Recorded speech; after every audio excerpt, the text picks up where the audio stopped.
vai cair, vai cair na prova. O que o encarregado de AO deve fazer? Nós vamos formar sargentos e a gente vai fazer, acredito que muitas vezes isso daqui. E aí você vai ter que saber, e é bem provável que eles vão cobrar na prova. Quais são os procedimentos que o encarregado de AO tem que fazer? Ao receber um AO, o que ele tem que fazer? Primeira coisa, proceder à autuação da portaria e documentos juntos. Então ele vai pegar aquela portaria que foi instaurado o AO e os documentos, e ele vai fazer essa autuação da portaria aí. Ele vai pegar esses documentos todos. Segunda coisa que ele tem que fazer, ele vai ouvir separadamente o acidentado e as testemunhas. Então ele vai ouvir separado, não é junto. Ele vai pegar o acidentado, vai ouvir ele. Depois, numa outra ocasião, as testemunhas vão ser ouvidas. E aí ele vai colocar tudo isso em termo, ele vai digitar isso daí. Depois que ele ouviu o acidentado das testemunhas, ele vai relatar o apurado, esclarecendo a causa e efeito, né? Então ele vai, isso que ele ouviu, ele vai relatar de maneira objetiva, de maneira clara e sucinta, e ele vai esclarecer a relação causa e efeito, se teve causa e efeito com o serviço ou não.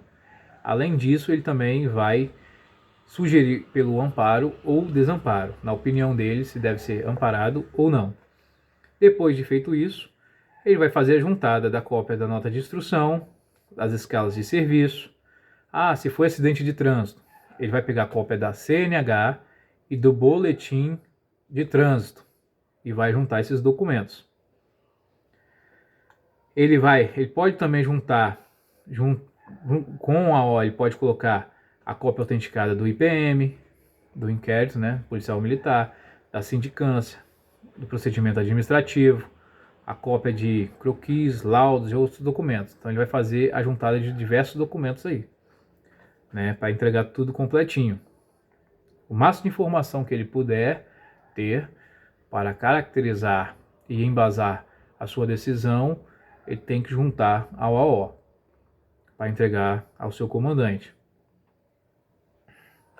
Mas qual o prazo que ele vai ter para fazer esse AO? O prazo que o encarregado tem para fazer o AO é de 15 dias corridos. Não são 15 dias úteis, é 15 dias corridos. Em dias corridos, conta-se finais de semana e feriado. Dias úteis não conta final de semana e feriado, mas dias corridos conta. Lembrar disso daí.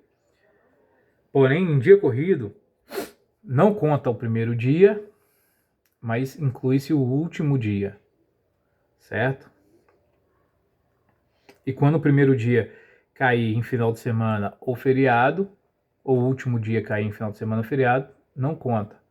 Em dias corridos vai contar, vai começar a contagem e terminar a contagem num dia útil. Lembrar disso daí, não pode confundir isso aí. Então a OL tem 15 dias corridos e ele pode ser prorrogado por mais 10 dias, mediante solicitação do encarregado. Então, o encarregado tem que pedir a prorrogação por até 10 dias, se ele necessitar. Mas o AO ele pode ser sobrestado para esperar documentos, algum laudo, algum exame, alguma coisa externa.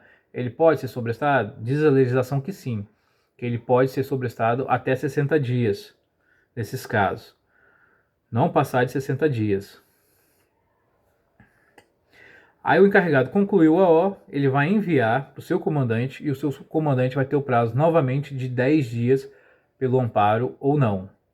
10 dias o comandante vai decidir, 10 dias corridos pelo amparo ou não. Agora, se ele tiver com dúvida em alguma coisa, o comandante pode também determinar novas diligências ou diligências complementares. E aí ele retorna o AO para o encarregado para tirar essas dúvidas, e ele vai fundamentar, ele vai dizer quais são as questões que têm que ser tiradas as dúvidas, e aí o encarregado vai ter novamente um prazo de 20 dias para novas diligências, se for o caso. Beleza?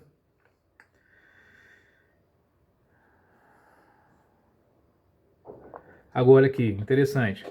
Não será amparado o AO do acidentado que der causa ao acidente ou moléstia profissional. Então, o acidentado que ele deu causa ao acidente, ele for o causador do acidente, ele for o culpado por aquilo ter ocorrido, ele não vai ser amparado. Ah, mas ele teve dolo, não vai ser amparado. Não, mas ele não teve dolo, mas ele foi culpado, ele teve culpa, também não vai ser amparado. Mesmo que a culpa seja por negligência, imperícia ou imprudência, não tem amparo. Também não tem amparo o AO que foi cometido na transgressão disciplinar de natureza grave ou gravíssima. Então, grave isso aqui também. Natureza grave ou gravíssima, ele cometeu uma transgressão. Natureza grave ou gravíssima. Se acidentou no cometimento de uma transgressão, não vai ser amparado. Grave ou gravíssima. Tá aqui. Eles costumam trocar na hora da prova. Eles botam aqui natureza leve, natureza média, transgressão de natureza média. Então tem que ficar ligado, que a lei fala só transgressão de natureza grave ou gravíssima que não vai ter amparo ao AO. Ou no cometimento de ato ilícito, consideradas causas de justificação e excludentes de ilicitude.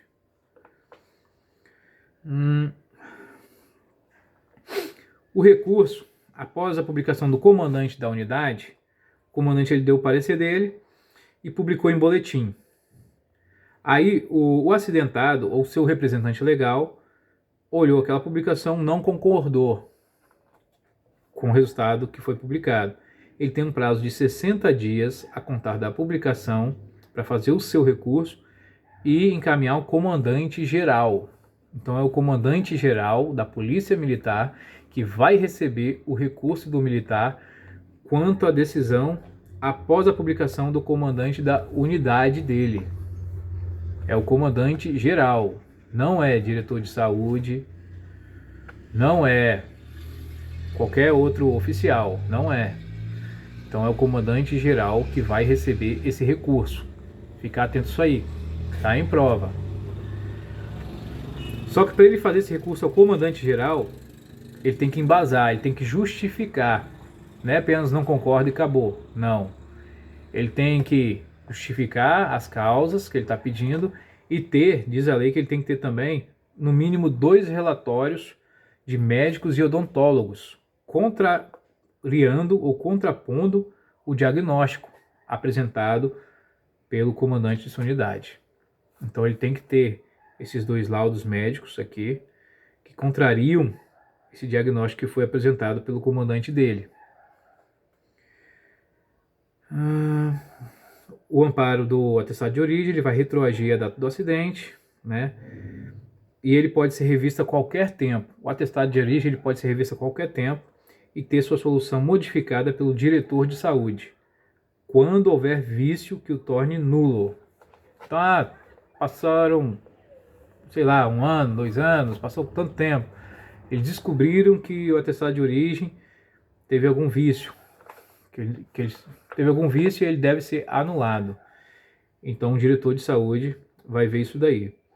E aí ele vai revisar esse atestado de origem e se confirmar esse vício mesmo, né, aquele AO que foi feito pelo comandante geral ou pelo chefe do Estado-Maior vai ser excluído. E vai ser dado um outro parecer para aquele atestado de origem. É assim que está dizendo a lei aqui.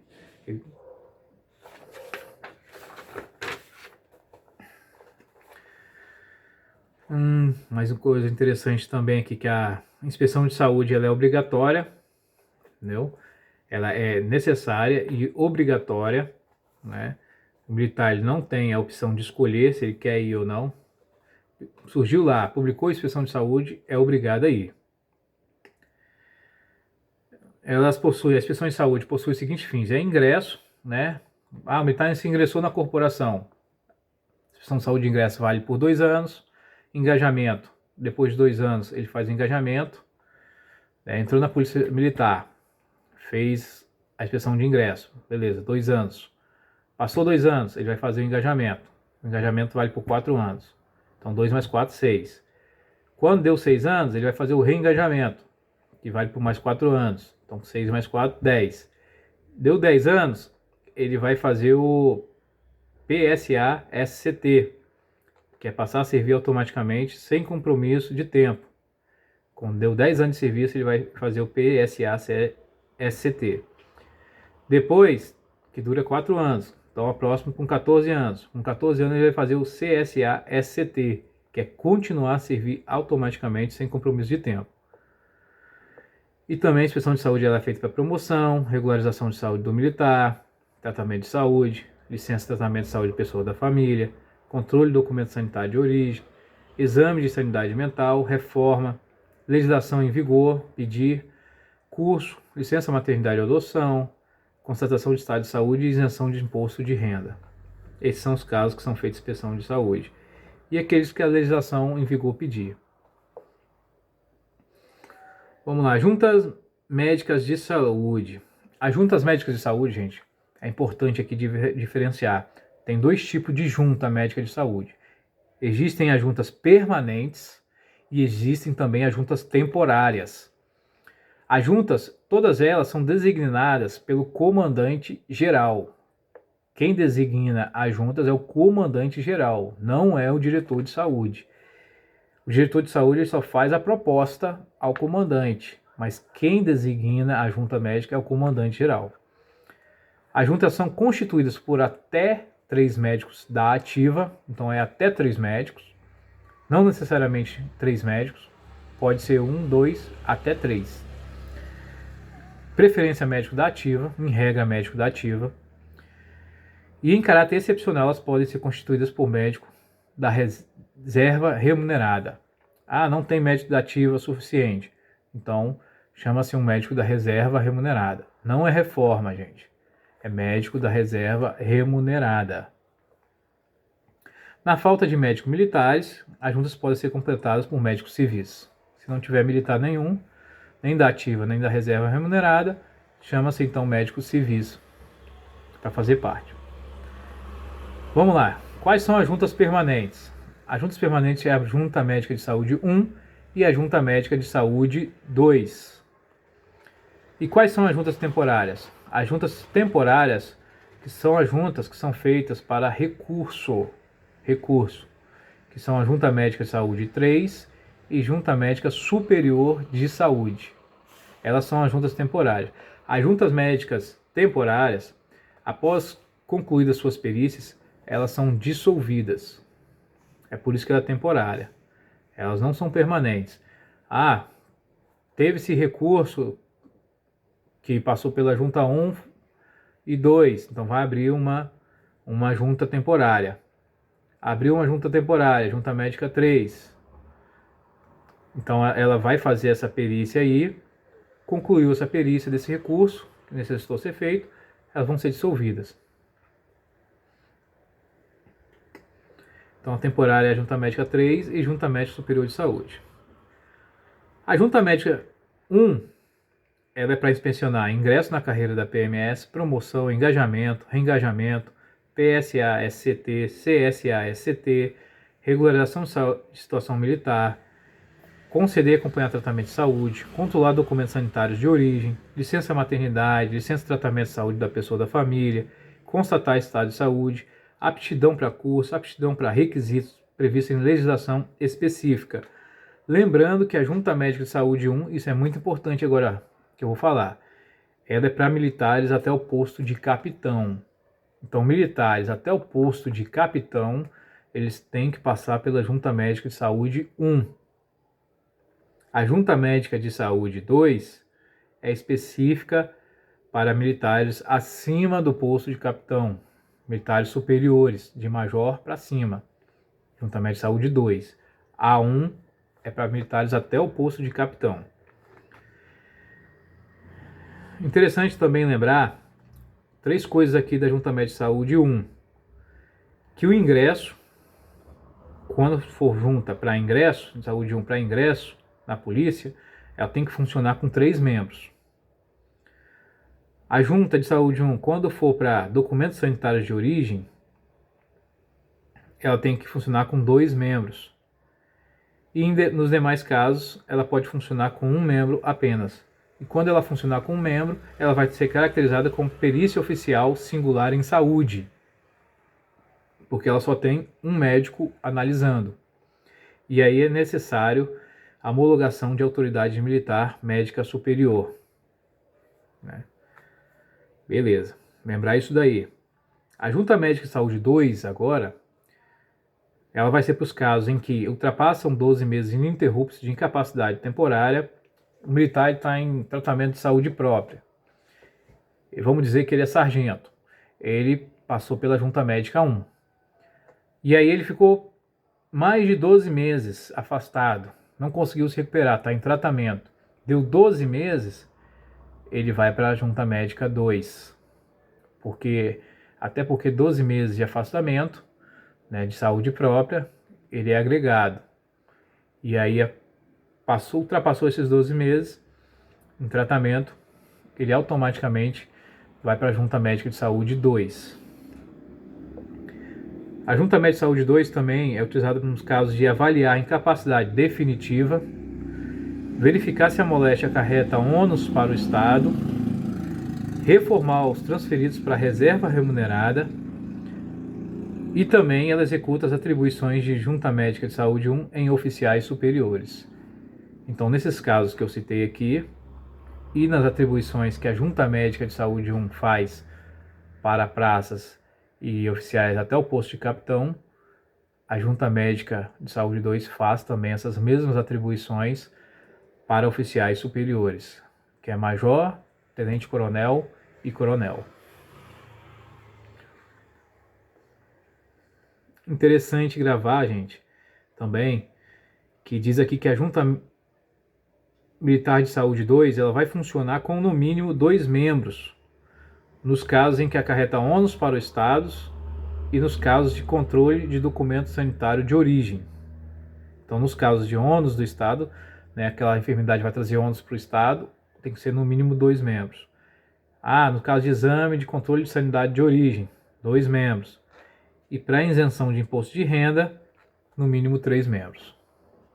Costuma cair, às vezes, algumas coisas em prova relacionadas a isso daí. E gravem também em que casos que é utilizado a Junta Médica de Saúde 2, que eu citei.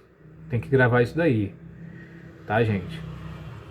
Que é o tratamento acima de 12 meses de saúde, capacidade definitiva, se a moléstia acarreta ônus para o Estado, para reformar os transferidos para a reserva remunerada. Então tem que saber que nesses casos é Junta Médica de Saúde 2. Mesmo que a pessoa for praça, mesmo que for abaixo de capitão, mas está enquadrado nesses casos aqui, tem que ir para a Junta Médica de Saúde 2. Beleza, agora fica até mais fácil. O mais complicadinho é entender a Junta Médica de Saúde 1 e 2. A Junta Médica de Saúde 3 e a Junta Médica Superior de Saúde é para recurso. E elas sempre vão funcionar com 3 membros, tá, gente? Só lembrar isso. Junta Médica de Saúde 3 e Junta Médica Superior de Saúde sempre com 3 membros. Elas vão julgar os recursos. Lembrar que as decisões emitidas pela Junta Médica Superior de Saúde, elas são definitivas e irrecorríveis. Então, a última instância dos recursos é a Junta Médica Superior de Saúde. Você fez um recurso, passou pela Junta 3, você tem como recorrer à Junta Médica Superior de Saúde. Agora, o parecer que a Junta Médica Superior de Saúde der, não tem como recorrer mais. É definitivo aquele parecer.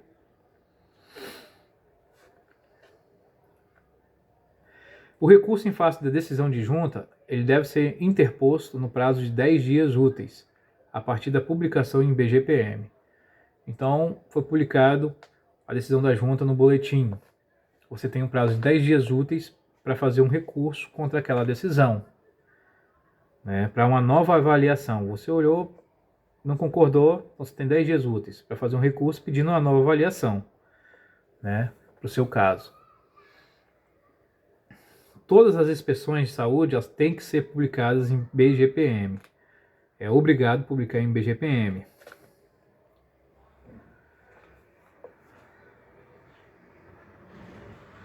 Vamos lá, agora o que eu acho interessante falar aqui também é o militar regular a inspeção de saúde. Ao realizar o TAF, ele tem que apresentar o laudo cardiológico. Então é obrigado o militar que for realizar o TAF, né? O teste de aptidão física, né? Que são os testes que você vai fazer físico. Você tem que apresentar o laudo cardiológico. Somente o laudo cardiológico está pedindo aqui, gente. Não é outras coisas.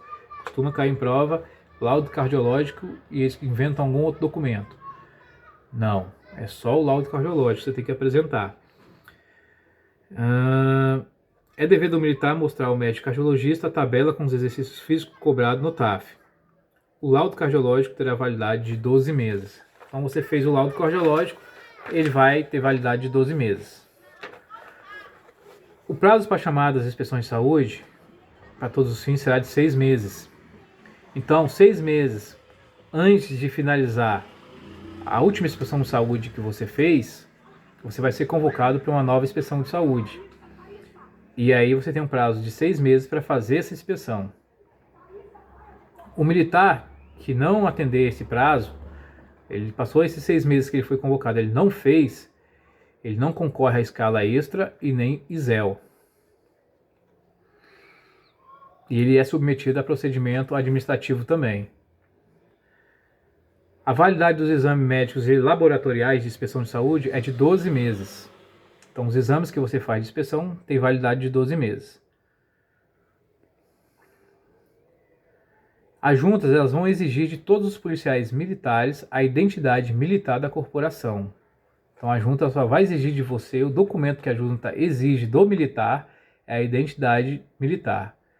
E do civil, a junta vai exigir qualquer documento reconhecido aí que identifique ele.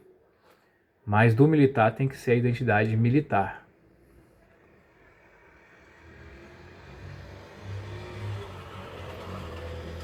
Vamos lá. As inspeções de saúde para fins disciplinares e processuais, ela vai averiguar a aptidão física e mental do militar, para ele prestar declarações em PAD e judicialmente, nos casos em que ele configura como acusado ou testemunha. E ela vai avaliar a existência dos seguintes fatos: a suspeita de uso abusivo de etílico ou drogas ilícitas, se o militar ele costuma ter uso de álcool, né, em excesso, né, e de drogas ilícitas, se o militar fez tratamento psiquiátrico. Gente, atenção aqui, que é tratamento psiquiátrico, não é psicológico.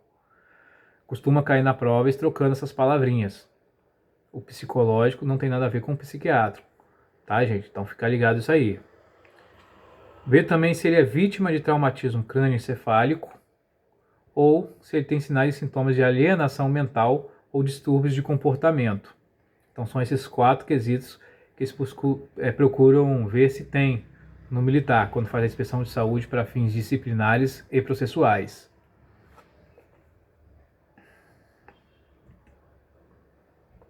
Lembrando também que a inspeção de saúde do oficial não é igual ao do praça.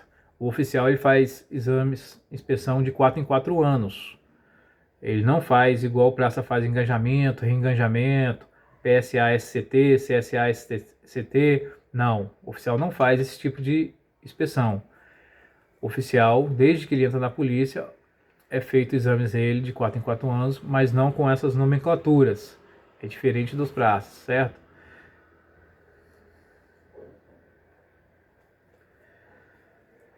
Vamos agora, para finalizar aqui, o exame toxicológico que é feito é o de larga janela de detecção. Ele possui uma janela retrospectiva mínima de 90 dias, ou seja, 3 meses. Então, se você fez o exame de toxicológico hoje, o que ele vai pegar no seu sangue é no mínimo 3 meses antes da data que você fez esse exame toxicológico. É no mínimo, pode ser mais do que isso. Pode ser 6 meses antes, pode ser até mais. Só que no mínimo a janela retrospectiva mínima é de 90 dias, cerca de 3 meses. E o exame toxicológico tem validade de 2 anos.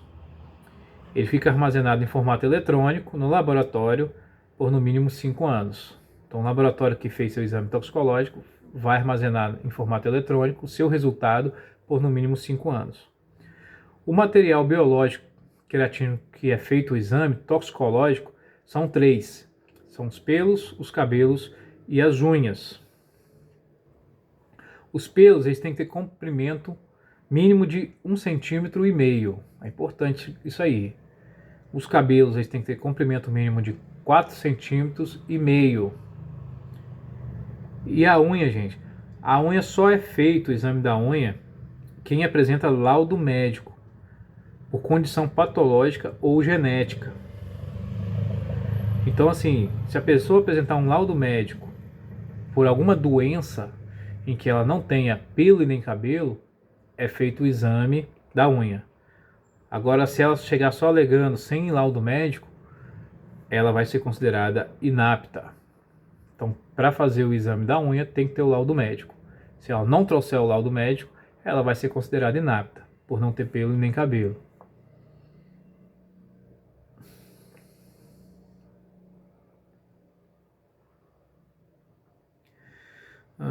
Vamos lá. Os militares inaptos serão afastados integralmente do cargo até a solução do caso, sendo instaurado sindicância, PAD, para apuração das evidências.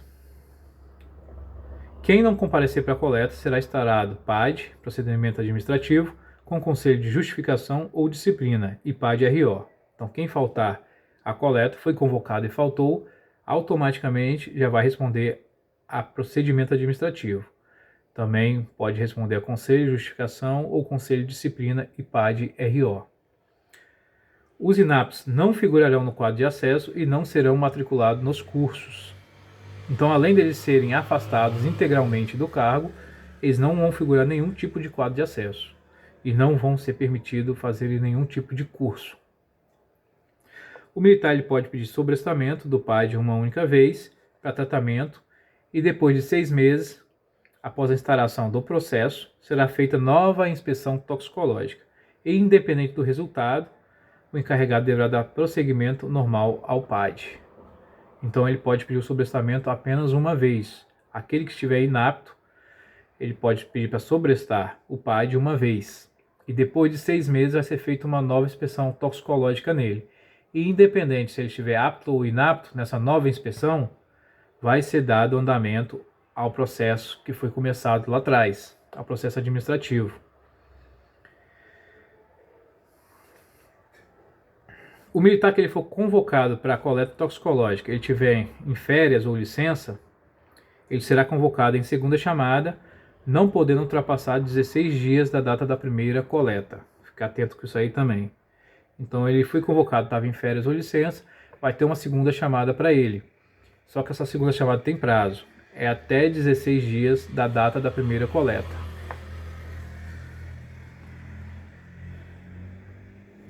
Não serão aceitos como justificativa de recurso. O militar foi achado inapto, acusou alguma coisa no exame toxicológico dele. Ele vai poder fazer recurso, mas não vai ser aceito como recurso.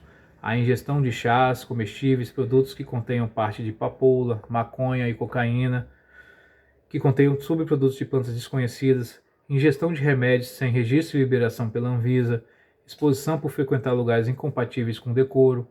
Às vezes o militar ele não usou droga, mas ele foi em lugares que eram incompatíveis, em que tinha muitas pessoas usando. E aquilo às vezes entra no organismo dele, né? E aí acusou, de certa forma, acusou no exame. Então não tem como ele usar como recurso, falar que estava em determinados lugares que é incompatível com o decoro, né? Não era nem para ele estar lá. Então não pode ser usado como recurso, não vai ser justificado os recursos.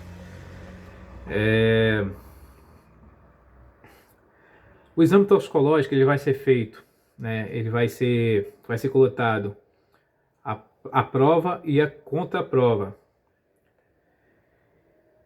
E o militar que fez o exame, ele pode solicitar a contraprova mediante o requerimento ao comandante geral.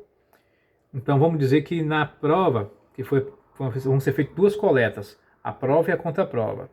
Todo militar que vai fazer o exame toxicológico vai ser colhido a prova e a contraprova. Aí vai fazer o exame da prova. Ele deu inapto, constou algumas coisas lá. Então o militar ele pode fazer o pedido ao comandante geral para que seja feita a análise da contraprova. Só que ele tem que saber que a contraprova vai ser a última instância e vai ser o parecer final. Não tem como mais ele fazer nenhum outro exame depois da contraprova. Então ele faz o recurso ao comandante geral pedindo para que seja feito o exame da contraprova. E aquele exame vai servir de última instância. O que der lá naquele resultado é o que vai prevalecer. Ele não pode fazer nenhum outro exame fora, não pode fazer exame em outro laboratório por conta própria e trazer o resultado de lá para confrontar. Não.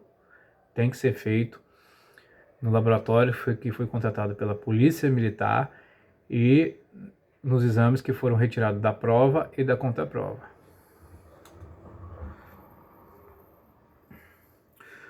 O perito militar toxicologista, que é o PMT, ele é designado pelo comandante geral, mediante proposta do diretor de saúde. É igual feito com a junta médica, que é designada pelo comandante geral, o PMT também é designado pelo comandante geral. É só lembrar disso daí.